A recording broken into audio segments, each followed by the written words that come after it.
세존이시여, 솔직히 말씀드리면 저는 제 자식이 죽었으면 좋겠다고 생각한 적이 있습니다. 순간 주변이 얼어붙었습니다. 사람들의 시선이 한 여인에게로 쏠렸습니다.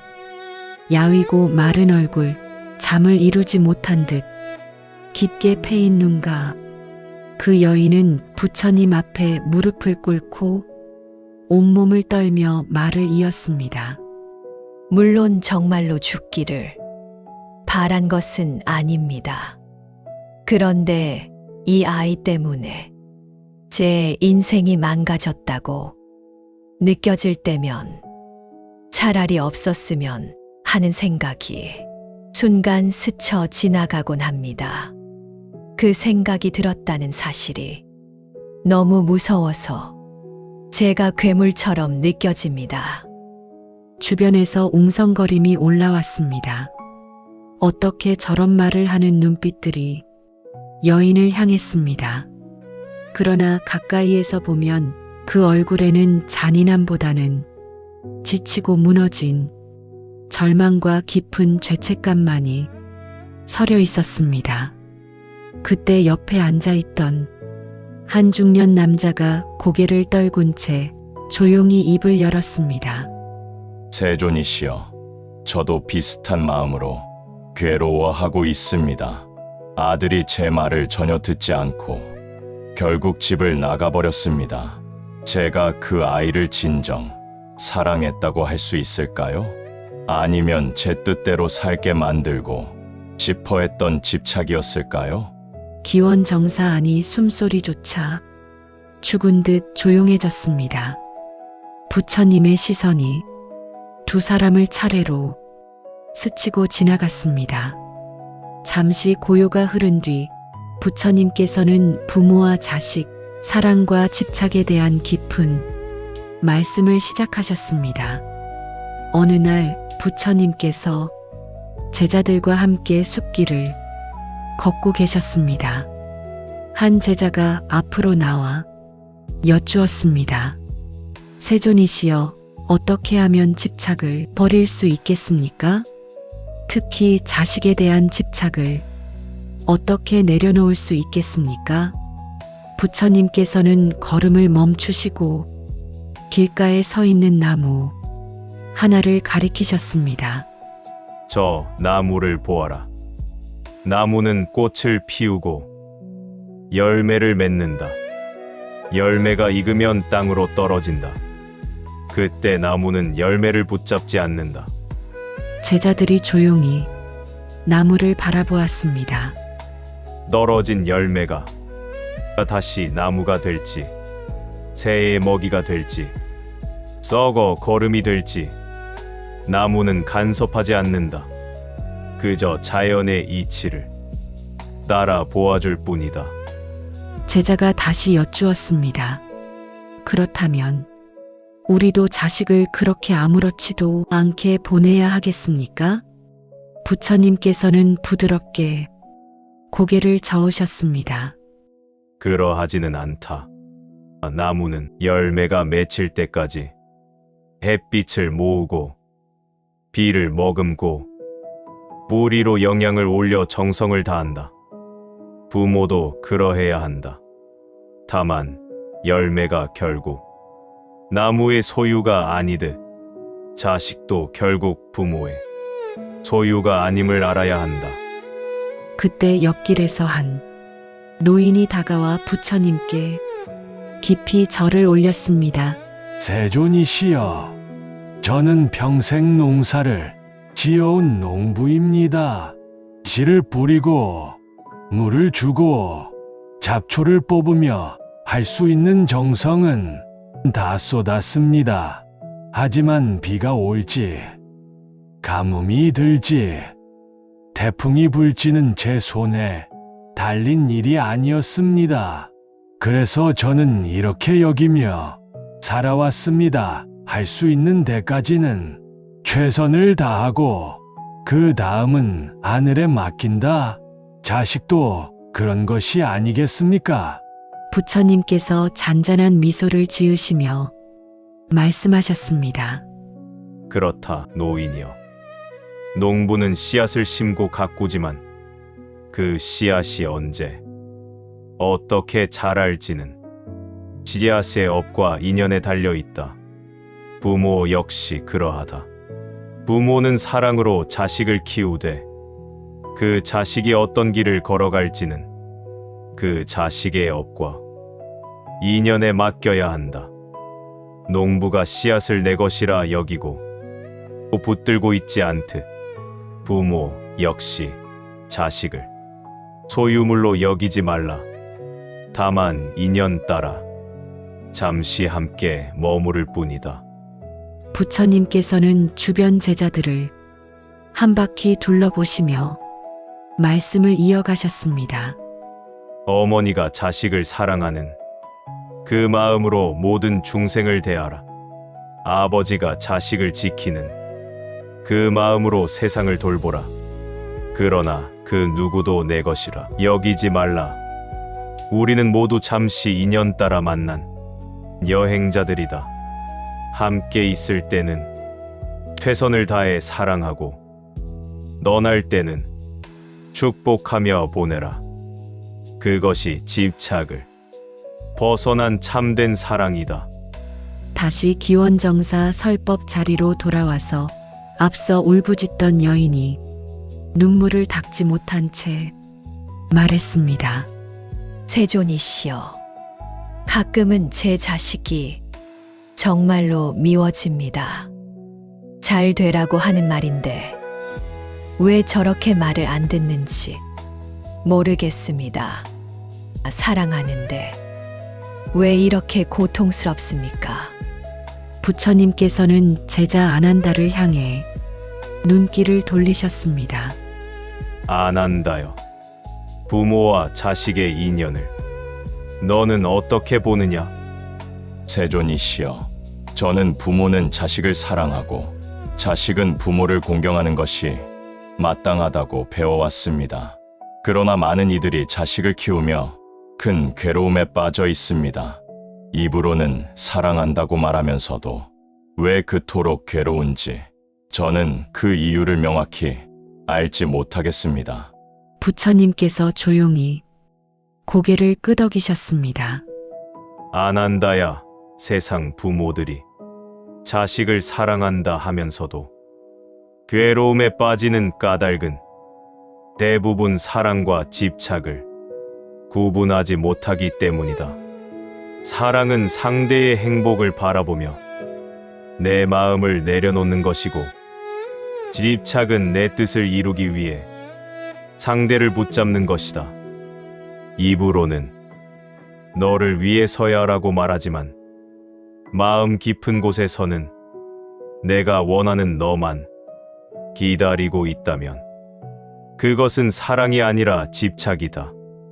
부처님께서는 사바티성의 어느 부자 상인 이야기를 사람들에게 들려주셨습니다. 그 상인에게는 외아들이 하나 있었습니다. 그는 그 아들을 세상 무엇과도 바꿀 수 없는 자기 소유물처럼 여기고 있었습니다. 어느 날 그가 부처님께 나와 말했습니다. 세존이시여, 저는 이 아이를 눈동자처럼 아끼며 키웠습니다. 늘 생각했습니다. 이 아이는 내 뒤를 이을 후계자다. 그런데 이 아이가 장성하더니 장사는 하기 싫다고 합니다. 예술을 하겠다 하고 떠돌며 배우겠다 합니다. 도무지 제 말을 듣지 않습니다. 이 아이는 제 것입니까? 아닌 것입니까? 부처님께서 물으셨습니다. 거사여, 그대는 씨앗이 그대의 것이라 생각하는가? 부자가 어리둥절한 얼굴로 되물었습니다. 예, 씨앗 말씀이십니까? 그대는 씨앗을 살 수 있다. 밭을 갈고 물을 주고 그늘을 만들어 줄 수 있다. 그러나 그 씨앗이 언제 싹을 틔우고 어느 쪽으로 줄기를 뻗으며 어떤 꽃을 피울지는 씨앗 스스로의 성품과 인연의 바람에 달려 있다. 자식도 그러하다. 자식은 그대의 몸을 빌려 세상에 나왔을 뿐 그대의 소유가 아니다. 부처님께서는 조금 더 분명하게 말씀하셨습니다. 거사여, 그대가 괴로운 진짜 이유는 아들이 나쁜 길을 가기 때문이 아니라 아들이 그대가 정해놓은 길대로 가지 않기 때문이다. 그대는 아들을 나의 분신, 나의 소유라 여기고 있지 않은가? 자식은 나를 통해 왔을 뿐 나가 아니다. 부자가 당황스러운 얼굴로 여쭈었습니다. 그렇다면 저는 이 아이에게 아무 기대도 하지 말아야 하겠습니까? 부처님께서 차분히 답하셨습니다. 기대할 수는 있다.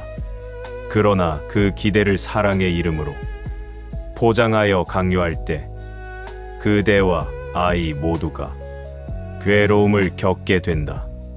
그대의 몫은 밭을 잘 일구는 것이다. 바른 길을 보여주고 지혜를 가르치고 도울 수 있는 만큼 돕는 것이다. 그 길을 직접 걸을지 말지는 아들의 선택이다. 부처님께서는 또 다른 한 사람을 바라보셨습니다. 라자가에서 온 상인 수다타였습니다. 그에게는 오랫동안 병으로 고통받는 아들이 있었습니다. 수다타가 부처님 앞에 엎드려 말했습니다. 세존이시여, 저는 이 아이를 살리기 위해 할 수 있는 모든 일을 다 했습니다. 의원을 구하고 귀한 약을 구하고 재산의 절반을 썼습니다. 그런데도 차도가 없습니다. 이 아이가 죽으면 저도 죽는 것과 같습니다. 제 삶의 의미가 이 아이 하나에 매달려 있습니다. 부디 이 아이를 살려주십시오. 수다타여, 그대는 아들을 사랑하는가? 아니면 아들을 통해 그대 자신을 사랑하는가? 수다타는 아무 말도 하지 못했습니다. 부처님께서 말씀을 이으셨습니다. 아들이 병들었을 때 그대의 가슴에 일어나는 고통은 두 가지이다. 하나는 아들의 아픔을 함께 아파하는 연민의 고통이고, 다른 하나는 아들을 잃을까 두려워 자신의 삶이 무너질까 겁내는 집착의 고통이다. 연민에서 오는 눈물은 자비로 변할 수 있지만 집착에서 오는 눈물은 그대와 아들 모두를 더 괴롭게 할 뿐이다. 그렇다면 저는 어떻게 해야 하겠습니까? 아이가 죽어가는데 그저 담담히 바라보고만 있어야 하겠습니까? 부처님께서 단호히 고개를 저으셨습니다. 그렇지 않다. 지금처럼 그대가 할 수 있는 모든 일을 다 하라. 좋은 의원을 찾고 약을 구하고 밤새워 간호하라. 그것이 바로 사랑이다. 그러나 그 모든 것을 다 한 뒤에는 결과를 받아들일 마음도 준비해야 한다. 생로병사는 이 세상 어떤 존재도 피할 수 없는 법칙이다. 그대의 아들도 그대도 나 또한 이 법칙 안에 있다. 그리고 부처님께서는 수다타의 손을 꼭 잡으시고 말씀하셨습니다. 수다타여, 그대가 진정 아들을 사랑한다면 이렇게 기도하라.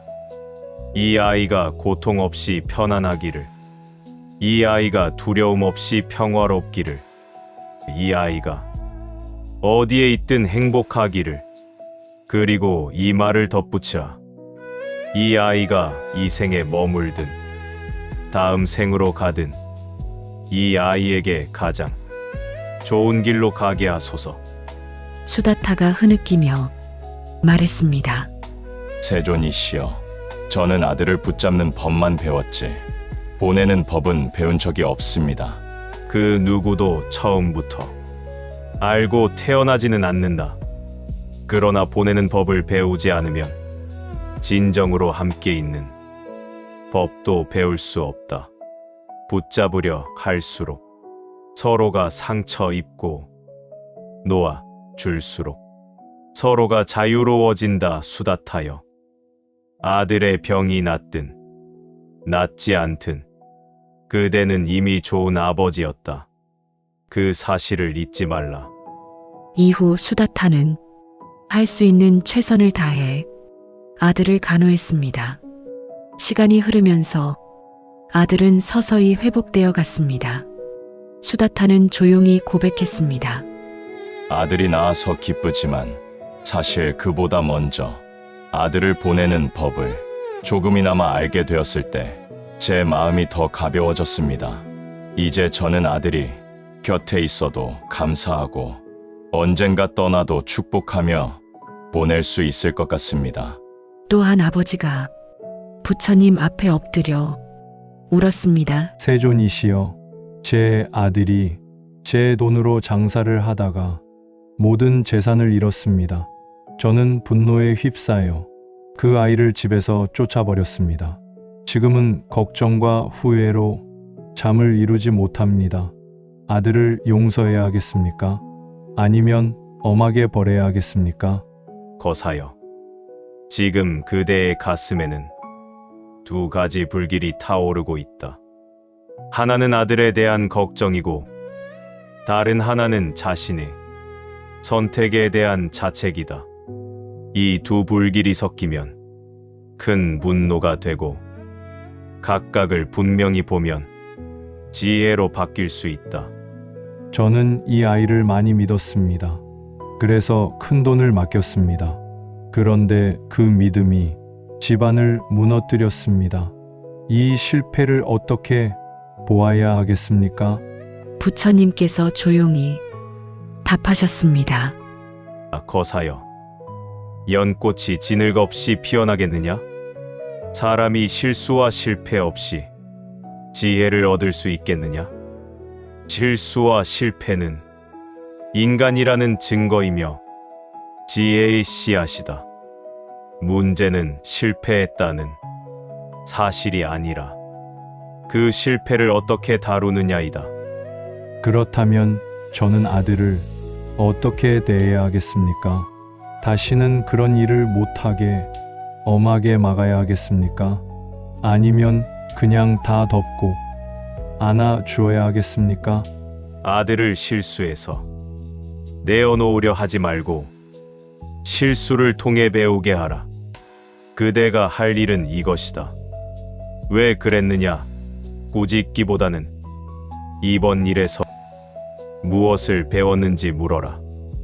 달리는 아이의 두 다리를 묶어 놓으면 넘어지지는 않겠지만 그 아이는 결코 걷는 법을 배우지 못한다. 부모는 자식이 한 번도 넘어지지 않게 만드는 사람이 아니라 넘어졌을 때 다시 일어나는 법을 가르쳐 주는 사람이다. 또 한 여인이 걱정 가득한 얼굴로 말했습니다. 세존이시여, 제 아들은 당신의 법문을 듣기는커녕 도를 싫어합니다. 좋지 않은 벗들과 어울리고 재물과 쾌락에 빠져 있습니다. 그런 아들을 볼 때마다 내가 이 아이를 망쳐버린 건 아닐까 죄책감에 괴롭습니다. 부처님께서는 앙굴리말라의 이야기를 들려주셨습니다. 그대는 앙굴리말라를 아느냐? 아니옵니다. 세존이시여. 그는 처음부터 흉악한 자가 아니었다. 총명하고 학문에 재능이 있던 청년이었다. 그러나 스승의 편에 동료들의 시기, 왜곡된 소문이 겹쳐지며 그의 마음이 조금씩 뒤틀려갔다. 마침내 그는 수많은 사람을 죽이며 손가락을 잘라 목에 꿰고 다니는 무서운 살인자가 되었다. 그의 어머니는 아들을 위해 수없이 기도했으나 그 기도가 곧바로 아들을 바꾸지는 못했다. 그러나 그 사랑과 기도에 인연은 헛되지 않았다. 마침내 앙굴리말라는 내 앞에 와서 말했다. 세존이시여, 만약 지금 그만두라 하신다면 저는 여기서 그만두겠습니다. 그때 나는 그의 과거가 아니라 지금 이 순간의 마음을 보았다. 사람은 아무리 깊은 어둠 속에 있더라도 돌아설 수 있는 한 줄기 빛을 언제나 품고 있다.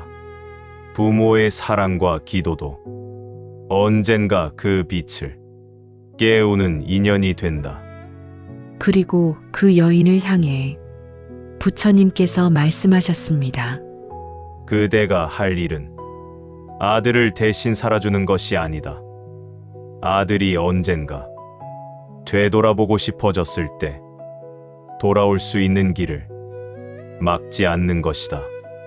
길을 밝혀주되 억지로 끌어오지 말라. 기다리되 절망하지 말라. 어느 날 제자들 사이에서는 또 다른 논쟁이 일어났습니다. 부모님께 먼저 공양해야 하는가, 부처님께 먼저 공양해야 하는가. 이에 부처님께서 말씀하셨습니다. 비구들아, 우리는 말하길 부모의 은혜는 하늘보다 높고 바다보다 깊다라고 한다. 부모는 긴 세월 동안 자식을 위해 몸을 부서지도록 쓰고 마음을 태워 자식을 지킨다. 그대가 오른쪽 어깨에 어머니를 태우고 왼쪽 어깨에 아버지를 태우고 평생을 다해 모신다 해도 그 은혜를 다 갚았다고 말할 수 없느니라. 세존이시여, 그렇다면 부모님의 은혜를 어떻게 갚아야 하겠습니까? 부처님께서 대답하셨습니다. 부모를 바른 길에 들게 하는 것이 가장 큰 보답이다. 계율을 지키는 삶을 보여주고 베푸는 마음을 일깨워드리고 진리를 향해 나아가도록 돕는 것. 부모가 어둠 속에 있다면 촛불을 들고 길을 비추어 드려라. 이것이야말로 부모의 은혜를 갚는 최상의 길이다. 또 어느 날 한 젊은이가 분노에 찬 얼굴로 부처님께 나아와 말했습니다. 세존이시여, 저는 아버지가 싫습니다. 어릴 적 술과 폭력으로 집안을 망가뜨렸습니다. 그런 사람을 어떻게 공경하겠습니까? 부처님께서 그의 말을 끝까지 들으시고 조용히 물으셨습니다. 그대는 아버지가 전생에 어떤 인연이었는지 아는가? 그대와 아버지가 이번 생에서 부자지간으로 만난 것은 우연이 아니라 깊은 인연의 결과일 수 있다. 어쩌면 전생에는 그대가 아버지에게 빚을 졌을 수도 있고 반대로 아버지가 그대에게 빚을 졌을 수도 있다.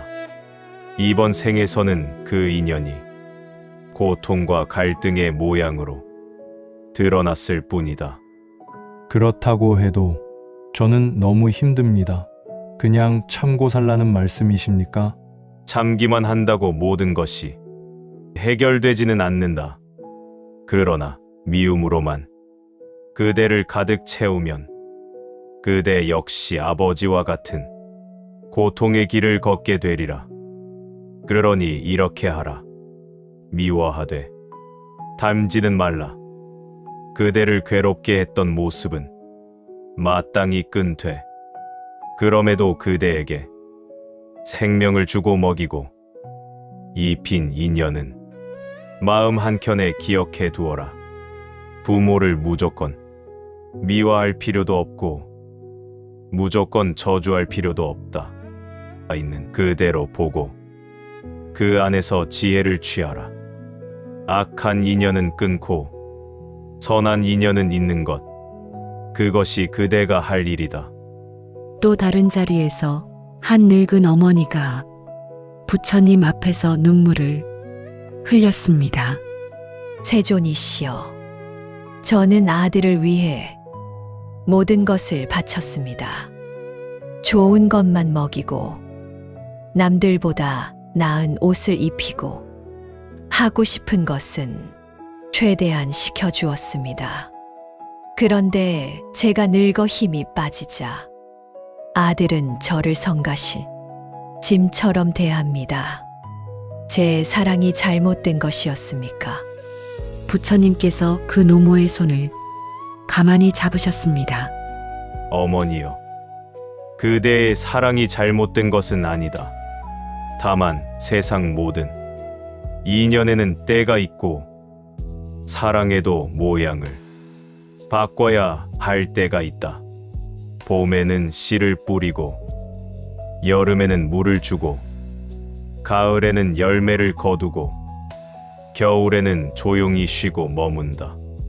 그대가 젊었을 때 아들에게 쏟은 사랑은 봄과 여름의 사랑이었다. 보살피고 돌보고 이끌고 때로는 간섭해야 했던 사랑이다. 그러나 지금 그대에게 필요한 사랑은 겨울의 사랑이다. 겨울의 사랑이란 어떤 것입니까? 겉으로 보기에는 아무것도 하지 않는 것 같으나 땅 속의 뿌리가 더 깊어지는 시간과 같다. 얽매지 않고 붙잡지 않고 그저 그 자리를 지키며 기다려주는 사랑이다. 배가 깜깜한 밤바다를 지날 때 등대는 소리 지르지 않는다. 이리 오라 고함치지도 않는다. 다만 자기 자리에서 조용히 빛을 비출 뿐이다. 그러나 바로 그 빛 덕분에 배는 길을 찾는다. 이제 그대는 등대가 되어야 한다. 연락이 뜸하더라도 서운함만 키우지 말고 언제든 돌아올 수 있는 따뜻한 자리를 조용히 지키고 있으라. 그 자체로 이미 위대한 사랑이다. 긴 설법이 마무리될 무렵 아난다가 다시 여쭈었습니다. 세존이시여, 그렇다면 부모와 자식의 관계에서 우리가 꼭 기억해야 할 가르침은 무엇이겠습니까? 아난다야. 부모와 자식의 인연에는 세 가지 진실이 있다. 첫째, 자식은 부모의 몸을 빌려왔을 뿐 부모의 소유가 아니다. 둘째, 자식의 실수와 실패는 부모의 전부가 아니며 그 자식이 걷는 길 위에 놓인 필요한 돌뿌리일 뿐이다. 셋째, 처음에는 붙잡아야 할 사랑이지만 마침내는 놓아야 할 사랑이다. 그리고 기원정사에 모인 사람들을 차례로 둘러보시며 마지막으로 말씀하셨습니다. 비구들아, 거사들아, 우바이들아, 자식을 사랑하되 소유하려 하지 말라. 보호하되 간섭으로 만들지 말라. 가르치되 강요로 바꾸지 말라. 그들이 자기 빛을 따라 걸어갈 수 있도록 따뜻한 햇빛이 되어 주어라. 그러면 부모는 자식을 통해 사랑을 배우고 자식은 부모를 통해 지혜를 배울 것이다. 이렇게 서로 배우고 닦는 인연이기에 나는 말하노니 자식은 전생의 은인이요 부모는 이 생의 스승이다. 그날 기원정사에 모였던 많은 부모와 자식들은 집으로 돌아가며 조용히 자신에게 물었다고 합니다. 나는 이 아이를 얼마나 내 것이라 붙잡고 있었던가. 나는 이 아이가 넘어진 적조차 허락하지 않았던 것은 아닌가. 이미 떠나야 할 항구를 붙들고 늘어지며 서로를 힘들게 한 것은 아니었나. 그 질문 하나하나가 이미 수행의 시작이었습니다. 그날 이후 사바티 성 곳곳에서 자식을 바라보는 눈빛이 조금 더 부드러워지고 부모를 대하는 태도가 조금 더 공손해졌다고 합니다. 부처님의 말씀은 하루아침에 세상을 바꾸지는 못했습니다. 그러나 한 사람 한 사람의 마음을 조금씩 돌려세우며 부모와 자식이 함께 조금 더 자유로운 길, 조금 더 따뜻한 길을 걸어가게 만들고 있었습니다. 감사합니다.